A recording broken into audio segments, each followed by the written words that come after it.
Welcome to the Planetary Republic of Comics, Module 2, Comics as Social Commentary. I am Professor Frederick Luis Aldama here at The Ohio State University.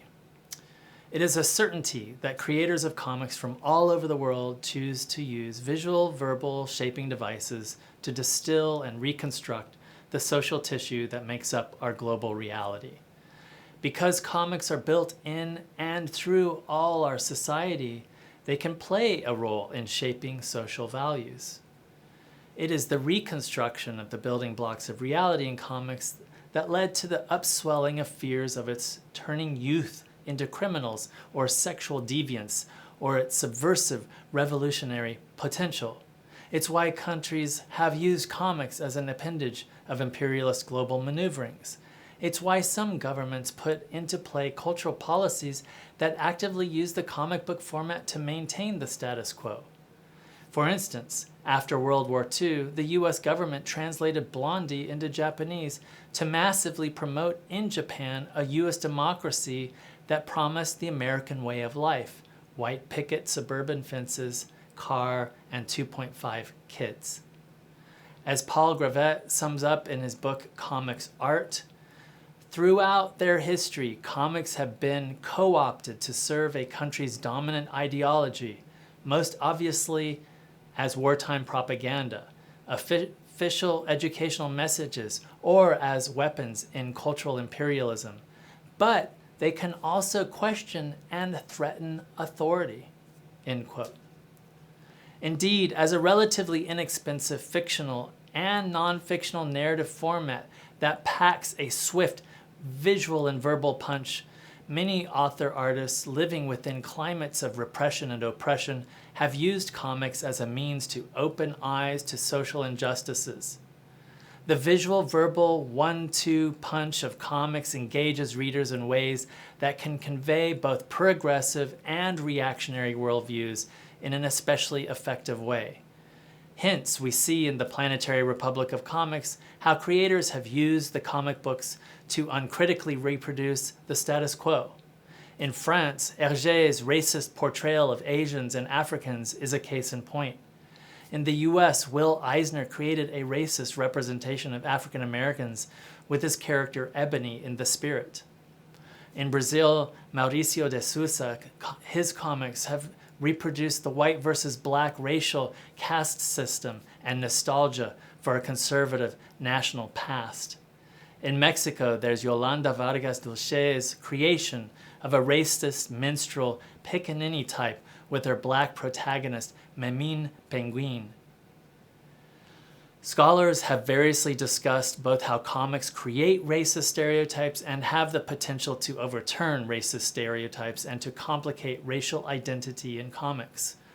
For instance, Adelifu Nama considers how black characters have been created either to reinforce racist stereotypes or to challenge conventional and preconceived notions concerning black racial identity by offering a futuristic and fantastic vision of blackness that transcended and potentially shattered calcified notions of blackness as a racial category and source of cultural meaning.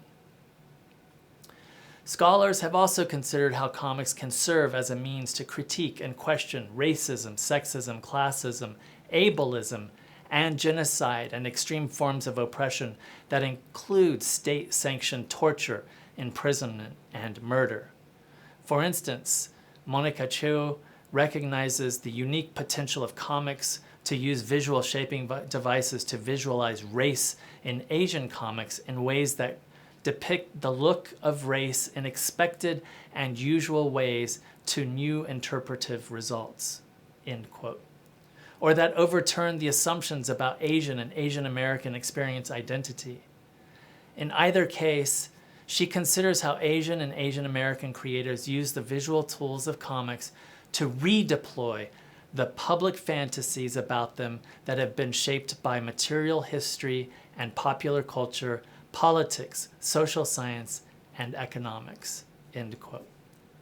Jose Alanis likewise considers how comics are particularly good at showing readers things that can't be said about disability. In my recent book, Latinx Superheroes in Mainstream Comics, I discuss how DC and Marvel comics often reproduced Latinos as bandidos, buffoons, or hypersexualized and exotic objects. Other scholars have considered how creators who choose the visual verbal format of nonfiction comics to simultaneously critically examine the horrors of war, ethnic genocide, and terrorism, as well as call attention to its own formal construction of the events told. For scholar Hilary Shute, creators such as Art Spiegelman with his Mouse, Joe Sacco with Palestine, and Marjorie Satrapi with Persepolis make, quote, textualization conspicuous by inscribing the context in its graphic, end quote. Jan Beitens and Hugo Frey consider how Middle Eastern and African comics creators use visuals to give shape to localized eyewitness narratives and family stories to involve the reader deeply in their plots and plights. By choosing the visual verbal narrative format, these authors clear, quote, a space of sensitivity and also directness that can appear cliched in the novel and especially film, end quote. Comic book creators around the world are breathing subjects, creating in time and place as shaped by political, social, and historical circumstances.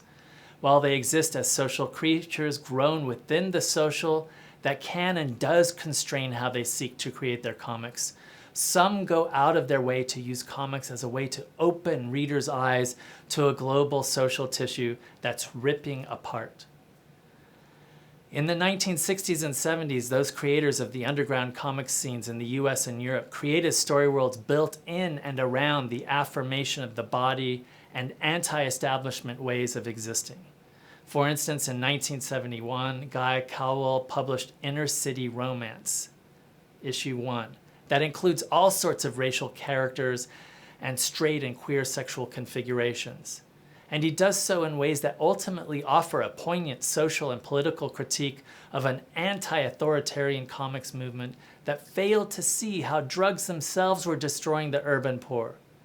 He did so to call out the racism and sexism in society and also implicitly reproduced in the underground comics scene. He did so to critique a U.S. increasingly built on the back of its prison and military-industrial complex. In Italy during this period, there appeared an anti-heroic, erotic-affirming comics known as the fumetti neri, or black comics, as well as the fumetti d'autore. In these formats, we see creators using graphic depictions of the body and sex as a way to critique Italy's conservative social mores and socio-political scene. And in Spain, there appeared the work of Carlos Jimenez. For instance, he used the autobiographical mode in Parazuelos to critique Franco's dictatorship. With creators making comics in South American countries with extreme repressive policies, we see many creators, artists, having chosen various modes to critique and or reproduce the status quo. For instance, the military dictatorship in Uruguay mostly suppressed the making of comics altogether. When El Dedo came into print in '82, the junta killed off the comic after only 6 issues. And while Wambia had a longer run of 16 years, it was heavily censored. In the late 1960s and 70s, Argentinian creators such as Héctor Herman Osterheld and Alberto Brescia chose to use the comic book format to tackle the socio-political issues directly within a repressive military nation-state. They created, for instance, in 1968, the non-fiction comic Che, which was swiftly removed from circulation by the government. And to protect themselves as much as possible, Brescia buried one copy of the comic in his backyard and destroyed the originals. Osterheld disappeared and was later found murdered. And after receiving death threats, Brescia began creating apolitical comics and comic book adaptations of famous novels. This is to say, while repressive measures have been put into play the world over, they vary in degree. Osterheld's disappearance and murder at the hands of the military junta attests to the way in which his graphic narratives and his membership in the leftist Monde Cartoneros group struck very serious chords in Argentina in the 1970s. It is also why his work and that of Brescia became central in inspiring a new generation of creators in a 1980s post-dictatorship Argentina. Others choose to disguise their critique of the establishment. For instance, we see in the work of Mexicans Gabriel Vargas Bernal and Rius with his Los Supermachos, we see the appearance of lightweight and juvenile comics, but that on the surface, once we scratch them, we see a critical examination of Mexico's socio-political and global capitalist scene. Argentinian creator Quino and his wildly popular Mafalda portrays a light-skinned middle-class family, but in ways that promote communal opposition to individualism and that level a critique at caste and class structure in Latin America. Mafalda portrayed the anti-authoritarian position of the middle class after the military brutally attacked and murdered students at the University of Buenos Aires. Quino used humor as the double code in Mafalda that leveled a critique of everyday events and politics. This use of double coding to critique existing socio-political contexts has also been used by creators in Africa. Zimbabwean comic strip Chikawama that ran in the newspaper The Daily News in the early 2000s, we see a story that at once upholds the values of the status quo. The newspaper was privately owned, but that in following the life of an ordinary character like Chikwama or Chiki, who struggles with all the economic and political changes around him. Written in a climate of total repression of artists and journalists, acts of intimidation were common in Zimbabwe in the 2000s. Chiki's interactions with other characters in everyday settings overlay a world rife with tragedies that result from political corruption. Expatriate Iranian creator Marjan Satrapi uses this double-coded social critique in the making of Persepolis. The visual style she chooses is very simple and seemingly aimed at a young readership. However, once the story world unfolds, we see that this is simply a means to convey, through a child's perspective, the violent upheaval of life in Iran, especially for children and women, under the Shah and during the Islamic Revolution. And within this double coding, we are given an additional layer, the rich and complex ancient history of the Middle East. Comic book creators the world over have used the form as a formal means to critique the horrors of genocide and war, especially experienced by the common people. In Japan, for instance, Holocaust survivor Kaiji Nakazawa created the 1963 published Hadashi no Jin. In 2004, it was been translated into English as Barefoot Jin. Nakazawa used a gritty visual style to tell the story of a young boy and his family as post-Hiroshima survivors.